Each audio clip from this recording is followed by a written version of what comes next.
How's it going, everyone? My name is DrapPep. Welcome back to another installment of this series. I love when I get scammers that call me up on my phone. I know this is not like a mutual thing with everyone. And people get scammed callers and they're just like, ugh, again with the scams. But I like to talk to them.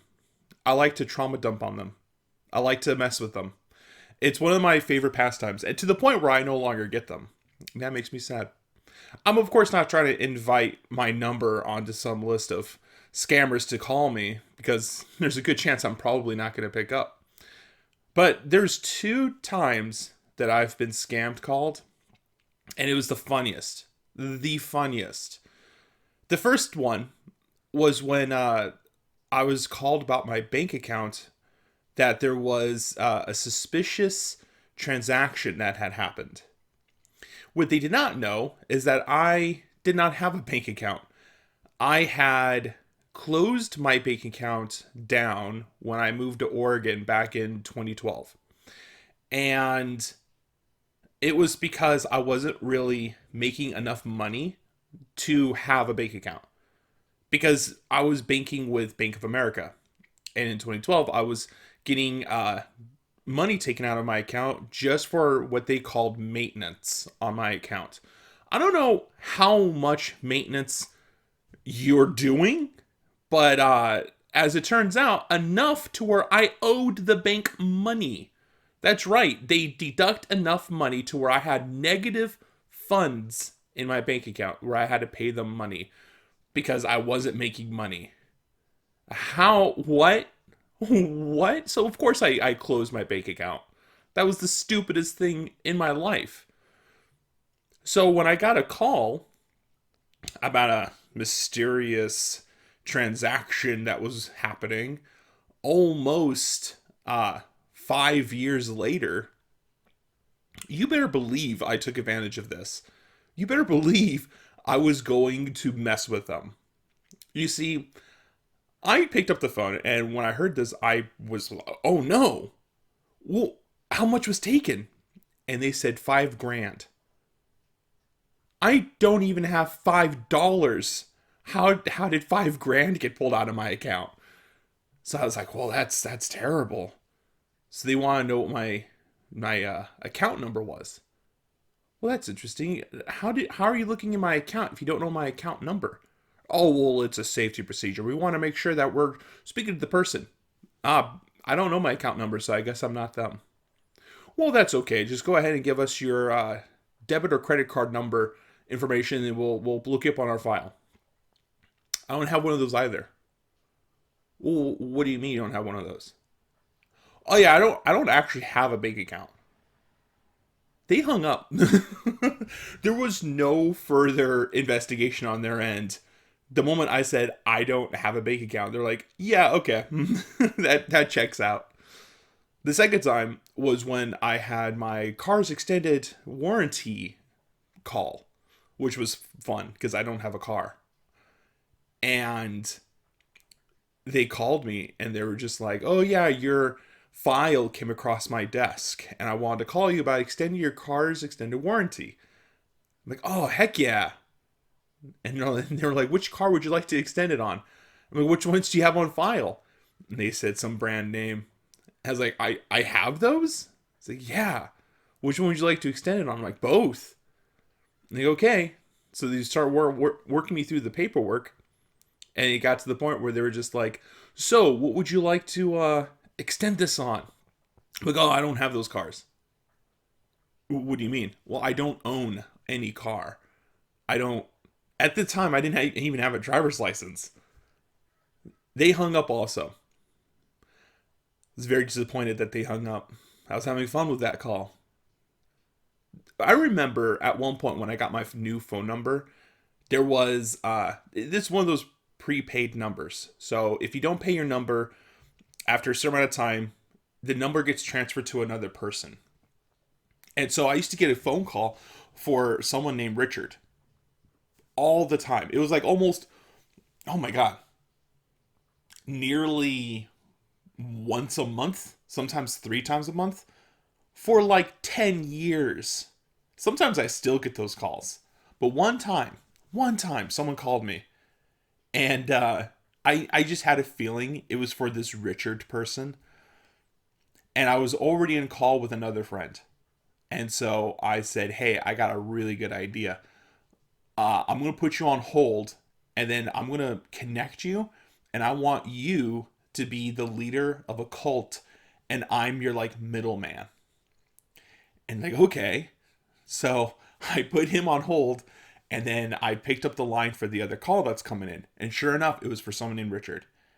I was like, oh, yeah, I have him on the other line. I'm currently in the middle of a conference meeting, but he's open for calls right now. I'm like, oh, okay, great. And so, so I connected them and I started a conference call between the three of us. He's like, Richard? And they're like, hi, welcome to the Cult of Cosmo. How can I help you? Like, I didn't know you were in a cult. I'm like, yeah, we're always accepting new applicants. Would you like to fill one out? And they're like, nah, man, I'm good. He just hung up. It's also been quite a while since I got a call for Richard since then. And I'm pretty sure word got to Richard that the number went to a cult and it's like, uh-oh. I guess now is the opportune time to change that number. One time I got a call for Richard and I did the whole thing like, oh yeah, no, this is my number now. If you don't pay for a certain amount of time, it gets transferred to someone else. That's out of my control, and this isn't his number anymore. And they're like, are you serious? I'm like, yeah. And something inside me just had to ask. I was like, but like, how's your day going? And then they're like, you're asking me how my day's going? I'm like, you called me. I might as well have a conversation with you, I guess. Turns out, uh, Richard owes a lot of people a lot of money. And these people have been calling to try to figure out where their money is. And once they found out I wasn't this Richard guy, they were cool with me. We chatted. I figured out where they were, where all the numbers were coming from. And we had like a really long conversation. And like towards the end of the call, he's like, you want to hang out? I'm like, nah, man, I'm like out in Oregon. I was like, Oregon? I mean, yeah, if you want me to fly me out, I'd be glad to hang out. Where do you want to go? Oh, I've only done that twice where a call for Richard would come in and I would just have a full conversation with them.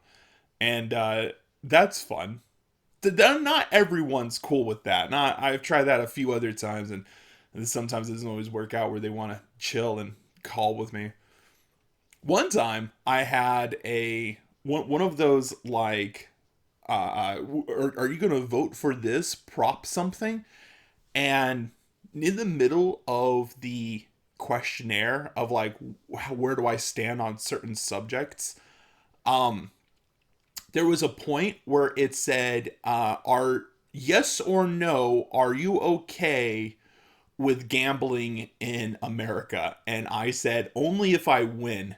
And they laughed so hard that it turned into like almost a 30-minute conversation where every so often I'd hear them going, okay, well, we can't talk about this right now. And I was like, give me your number. We'll continue the conversation elsewhere.